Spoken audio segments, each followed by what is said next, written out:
So guys, welcome back again to my channel. Like I said, this matter of Akpabio and Natasha is not ending anytime soon, because what happened was actually absurd. How can they write a letter, a petition against a senior president? At the end of the day, the same person was the one that judged the case and gave suspension to the person that wrote the petition, and at the end of the day, he is still sitting there as the senior president. That means all the accusations were swept down the rug. But I'd like guys to hear what lawyer Deji Adeaju have to say about this issue, and then you yourself cannot air your views in the comment section. Stay tuned, guys. Take a deep dive into this. Legal experts have called the suspension unconstitutional. From a constitutional perspective, does the Nigerian Senate have the legal authority to suspend a senator for 6 months, especially under the circumstances of alleged procedural violations and a concurrent sexual harassment claim, sir? Well, simply put, simpliciter, the Senate does not have the right or the power to suspend a lawmaker who is representing her people from legislative duties at the National Assembly. And this position has been backed by the locus classical case in Speaker of Bauchi State House of Assembly and Honorable Rifkatu Samson Dana. It's a 2017 case wherein the applicant in that matter had approached the court after suspension by the Bauchi State House of Assembly to say, oh, my people have been denied representation. And the court, in its well-considered ruling and judgment, declared that, yes, the Bauchi State House of Assembly does not have the right to suspend the lawmaker, from legislative duty, that doing so will deprive the people of the constituents of the honorable member representation. The Senator Natasha Akpoti is a representative of the people of Kogi Central at the National Assembly. So denying her an opportunity of representation is equal to taking away the constitutional powers that have been donated by the Constitution, that every senatorial district will have a representative in the national in the upper chamber, just like the way every House of Rep district, representative district, have members in the House of Reps, and also in the House of Assembly of the state. So by taking away that power, which the Senate does not have, even by the Senate's own rules. The Senate's own rule says that you can only suspend for 10 days, 10 clear days, 14 legislative days. Yeah. That's what the Senate rule says.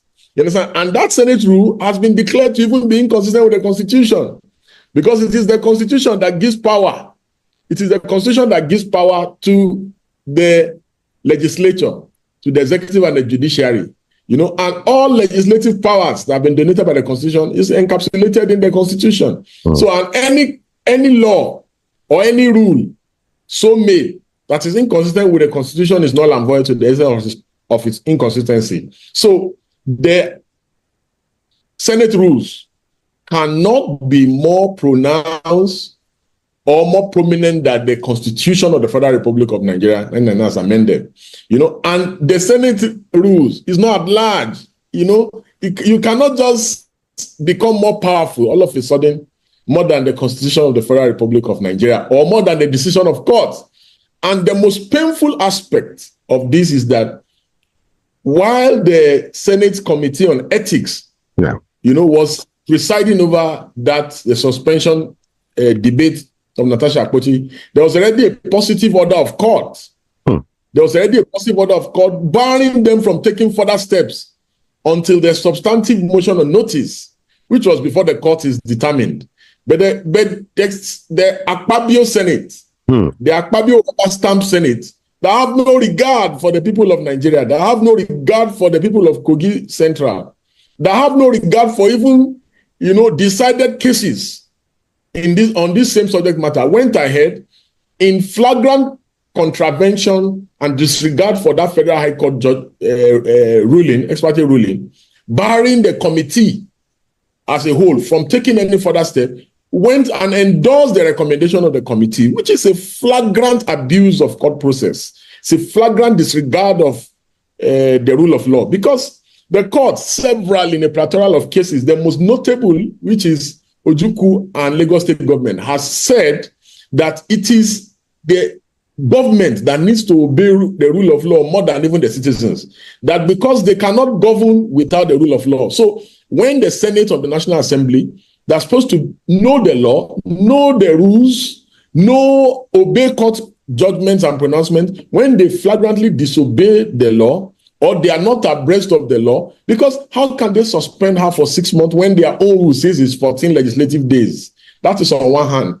On the other hand, why will they proceed to take disciplinary actions against her when there's a positive order of court to say you cannot take any action on this matter until the substantive matter has been decided by the court? So it simply means that the legislature have no regard for rule of law or the judiciary.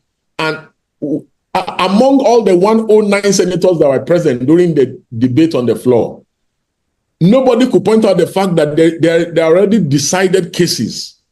As the reference case I mentioned in my intro, the Bauchi State case and Honorable Donor in that matter in 2017, that, none of them could bring these cases, and a plethora of other cases, Ali Ndume and the Dino Melaye and the Senate. A plethora of cases, have been decided by the court, Omagege and the Senate. A plethora of cases that you can't even suspend more than 14 days because that's what your rule says.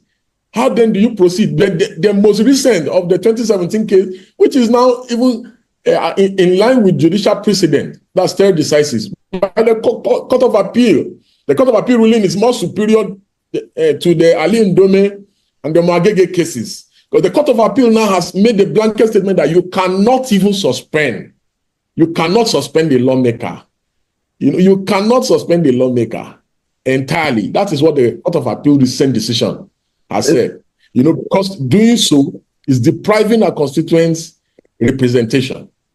Now, given that Senator Akpoti Uduaghan has filed a lawsuit seeking 100 billion naira in damage, what legal avenues are available to her under Nigerian law to challenge her suspension and the dismissal of her petition? Yes, simply put, in my view, I feel that the most important thing is that she must first challenge her suspension. By challenging her suspension, the matter is already before the court. The court is seized of jurisdiction of the matter. She must challenge her suspension now that the matter that she had taken to court has been overtaken by the flagrant disregard and this disobedience to the ruling of the Federal High Court. She must now put it in issue, and now join the proper parties in that matter, because steps have been taken. The steps that the Federal High Court said must not be taken has been taken against her. So she must now put the issue of her suspension in issue for determination before the court properly.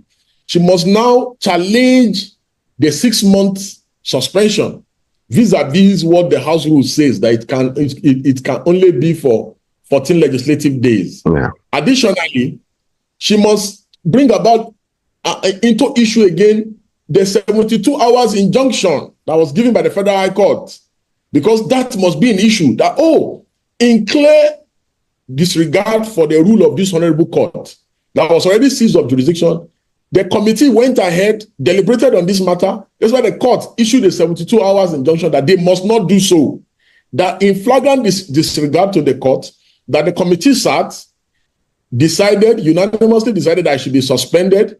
Yes, that the committee sat and unanimously decided that I should be suspended, despite the fact that there had been a decision by the court that should not have been done in the instant case. So those two issues must now be issues for determination before the court. In doing so, the court will most likely, in my considered view, rule against the Senate and restore her back to her seat. Now, the Senate leader, Opayemi Bidele, has emphasized that Senator Akpoti's Eduahan's suspension was due to persistent misconduct and disregard for Senate rules, not her sexual harassment allegations. How do Senate rules balance the need for discipline with the right to free expression? And do you believe that these rules were applied fairly in this case? You know, this can be synonymous with the Yoruba saying that a witch cried yesterday night and a child died this morning. Who does not know that it was the witch that cried yesterday night that killed the child? Even while the seat of Senator Natasha was being changed, she kept making reference to Order 10. And Order 10 is the last resort for every parliamentarian in the National Assembly. That when an injustice is being done against you, and any parliament raises point of order and cites Order 10 of the rules of the Senate, that every deliberation is suspended to give that senator fair hearing. That was not done in the case. In fact, when she was raising Order 10, Senator Akpoti, the presiding officer of the Senate, is forcefully removed her from the Senate. You understand? It simply means that there was no intention to give her fair hearing whatsoever. There was no intention whatsoever to give her fair hearing. Not only was she not given fair hearing, all the further steps that were taken after the denial of hearing from her, the Senate rule says before you change somebody's seat, that you must inform the senator. The idea is that it is after you have informed the senator. She was never informed. It is after you have informed the senator that the step can now be taken of changing. So they violated their own rules in Natasha's case. And after violating their rule, they expected her not to complain. And after she complained and now raised sundry issues and even wrote and now formally brought the complaint before them, they said, no, you cannot do this. You cannot speak ill of leadership. Oh, there must be a culture of silence. So for me, in my view, all what Senator Bamidele was doing and what was done on the floor of the Senate was aimed at harassing, bullying, and promoting the culture of silence in the National Assembly. You know, and the reason why these guys could not speak up, majority of them are not happy with the way Akpabio runs the Senate as if senators are pupils in a primary school. Majority of them are not happy. But the email that they keep sharing, the envelopes, you know, Akpabio has said that, oh, I have sent mail to your inbox. Go and check. So those envelopes that they keep sharing, they are the reasons why many of them do not have the courage, you know, to speak truth to power. It's very unfortunate that this is the situation at the National Assembly. Now, critics have also argued that the Senate President Akpabio should not have even presided over a case in which he was personally implicated, citing a conflict of interest. From a constitutional standpoint, sir, should parliamentary leaders recuse themselves in such situations, and what mechanism exists to ensure impartiality? Yes, whenever a complaint has been made against a presiding officer, the right thing, the proper thing, the ethical thing to do is for him to recuse himself and allow the Deputy Senate President preside. This is not the first time such a thing is happening. Saraki did it around 2017 over issues of allegations against him for buying bulletproof cars. He recused himself. He allowed the Deputy Senate President to preside. You know, and they could have still done this, their dirty hatchet job properly. The chairman of the Ethics Committee was on Arise News defending Akpabio and insulting Natasha. Few days before Akpabio constituted, referred the petition of Natasha to his committee. So you can see that Akpabio did not have to be a judge in his own matter. You cannot be a judge in your own matter and expect that there will be fairness, equity, or justice. Just like the way that ethics committee chairman ought not to have sat on this matter because they had already picked a fight in the race, and he will have consulted independent, neutral people.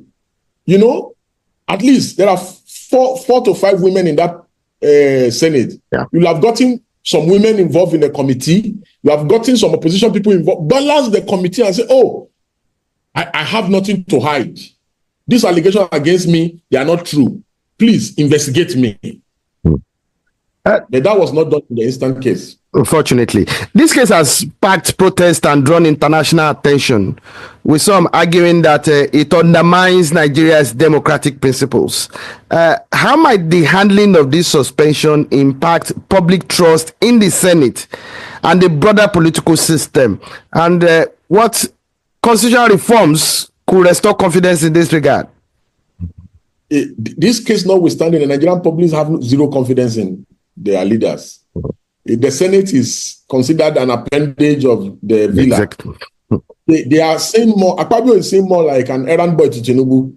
The speaker, same thing. So nothing could have further, encouraged citizens' trust in the National Assembly.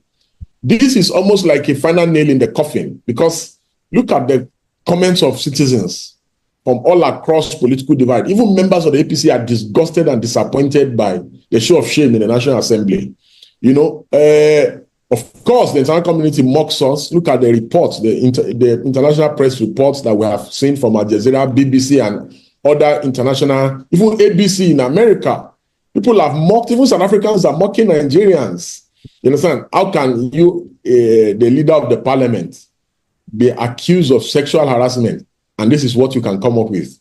This ridiculous show of shame is what you can come up with. The irreducible minimum is that even if you didn't want to be fair or just, there should have been a show or some form of Nollywood acting to display neutrality, fairness, and equity in the matter. But these guys were blatantly shameless in the way Natasha was shut up, and the way they just silenced her voice, and made a ridicule of the nation at a critical time of International Women's Day. Okay. No shame. And they subsequently went ahead and hired women to protest who did not even have an idea what they were protesting about, and saying they are in support of Akpabio. Are there any lessons that you believe this case holds for the future of parliamentary accountability, gender equality, and the rule of law in Nigeria? Yes, that the rule of law, citizens will not have respect for the judiciary, for the legislature, for the executive, if government institutions do not obey laws. That the greatest lesson that we must take away, the greatest takeaway here is that the irreducible minimum in a democracy is that orders of court must be binding, whether it is favorable or not. Rules of court, the rulings of court, that there must be some semblance of respect for the rulings of court. Which is why every sane person, we're not running, we're not in the Tarzan era, we're not in the era of the Hercules, and so the era of the apes, where the strongest prevail.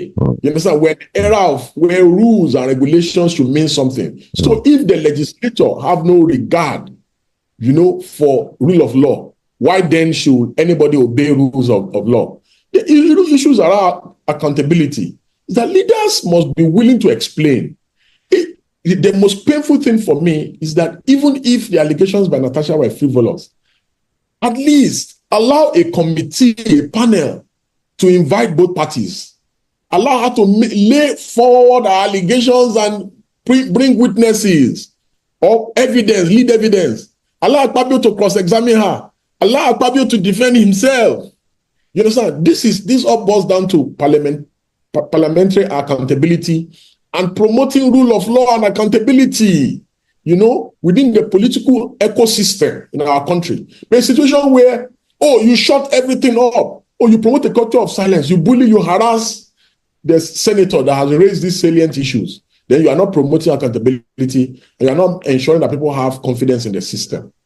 Still on the matter of accountability, there are media reports of Imaswe, that's the chairman of the ethics committee, having been disbarred from the in the United States courts as a lawyer. And questions are being raised that a person in position of power like that, especially one responsible for ethics and privileges in the Senate, should be held to the highest standards of integrity. But would you like to speak to this, please? Yes, please. Very simple. Very, very simple. That the reason why such people can do such hatchet jobs is that these people have nothing to lose. They practically have nothing to lose. These are the kind of people that are recruited to do such jobs. Because if it is a man, I have not read the report. But if the reports are true, if it is true, then it simply means that yes, that's the reason why such jobs are given to them in the first place. Because it's just unheard of that you will not give people, not give people the right to defend themselves. You will not allow fair hearing. You will not even entertain the idea of transparency, of accountability. No matter how you try to pretend about it, these guys are not pretending whatsoever. And the reason why, in response to this issue, why I said the National Assembly, particularly the Senate in this instant case, have been most disrespectful to our Constitution, most disrespectful to our courts, is that Section 287 of the Constitution of Nigeria, 1999 as amended, says all decisions of courts, whether it be Supreme Court, Court of Appeal, the High Court, the Federal High Court, the NIC, all the courts, that all decisions of courts in Nigeria are binding on all persons and institutions. The National Assembly as an institution is binded by decision of the Federal High Court. That to have disregarded the 72 hours injunction restraining the National Assembly, restraining the Ethics Committee from entertaining that matter is a clear violation and abuse of our Constitution. The National Assembly has desecrated our Constitution and the courts and have no regard for the courts. And that is why Nigerians should not have any regard for them. Like our country, Nigeria, have proven so well that they don't follow constitution. They prove so well that they are not law-abiding. Because I don't see the reason why somebody will judge a case, somebody that was accused of sexual harassment not once, not twice, is still sitting there as the senior president and carrying out judgment that's meant to be carried out by another person, let's say a judge, because he himself is among those he was accused of this thing. That means he should also be suspended until proven not guilty. But he's still sitting there, and he was the one that even judged the case and gave suspension to Natasha, and he's still sitting there like I'm talking to you right now. Someone that was accused of sexual harassment that should have been investigated and also given suspension, but he's still there because of what? He is the senior president. That means a senior president can go ahead and do as he wish, even break the rules and the laws and go unpunished. Welcome to Nigeria that is not law abiding, where you can go to court and still win you, even though you are not guilty. They will find you guilty because of what? The ruling party have power to declare what they want to declare. Because I don't see reason why the judges can no longer carry out an equal judgment because they are working for the current government. That's how Nigeria operates. What the APC government tell them to judge, that's what they will judge. That means they are not obeying the law, and their judgments are judging without equity. It's a clear thing that this man should be on suspension until proven not guilty. Because for now, he is guilty until proven not guilty. And there's no way he should be on that Senate meeting seat as the Senate president, still giving orders for others to take. Whereas you are accused of sexual harassment, but you are still on the seat without any punishment, any investigation, nothing. So you want to sweep the accusation down to the rock. It doesn't make any sense. And I think we need to wake up as a country in Nigeria, because this thing is not making sense. People have talked, everybody have talked. The right way to do this is suspend both of them, carry out an investigation. If he is not guilty, then he can resume office. But if he's guilty, he should also be suspended as he did to Natasha. Simple like that. I like us to hear your views in the comment section. Don't forget to subscribe. It's the boy again, Kids World. Stay tuned, guys.